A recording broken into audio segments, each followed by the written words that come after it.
ছেলেরা বিয়ে হলে এটা জয়েন্ট অ্যাকাউন্ট খুলে ফেলছেন, জয়েন্ট প্রপার্টি কিনছেন। জয়েন্ট প্রপার্টি আপনি যদি তারপর আপনার ঝামেলা লাগলো, সেই প্রপার্টি তো আপনি আর জীবনে বিক্রি করতে পারবেন না। বউকে ওটা দিয়ে দিতে হবে কিন্তু ডিভোর্সের পর পুরোটাই।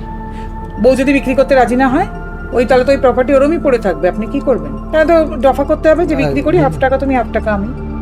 কিন্তু দরকারটা কি আপনার? ব্যাংক তো আপনার মাথা খাবেই আপনি গেলে, তা আপনি কেন শুনবেন সে কথা?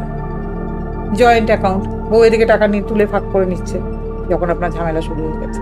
আমার কাছে কথা, এগুলো তো দরকার নেই, কিছুদিন যাবার পরেও তো এগুলো করা যায়। তাই বলি কি, আমার কাছে তো 30 বছর বাদেও লোকে ডিভোর্স করতে এসেছেন, আবার বিয়ের 3 মাস বাদেও এসেছেন, কিছুই বলা যায় না। এই আবার ওরম কখন কি ঘটে যায় কিছু বলা যায় না। কিন্তু তবু আমার মনে হয় একটুখানি দেখে শুনে এগুলো ভালো, সাবধান হওয়া উচিত।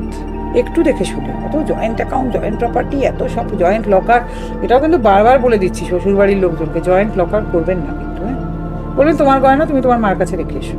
ওই শাশুড়ির লকারে গয়না রাখা, সে কিন্তু আরেকটা ডেঞ্জারাস ব্যাপার। ধরুন আপনার বউ আর আপনার মা মিলে লকার করলো, এবার আপনার সঙ্গে বউয়ের ঝামেলা হচ্ছে, বউ এবার লকারটা তো খুলতে পারে, আপনি জানলেনই না, কবে ব্যাংকে গিয়ে কিন্তু লকার খুলে আপনার মার গয়নাটাও নিয়ে চলে গেল। ওনারা এটা বোঝেন না। আমি 8 বছর 9 বছরের অভিজ্ঞতা থেকেই কথাগুলো বলছি। আমার না তো কি স্বার্থ আছে?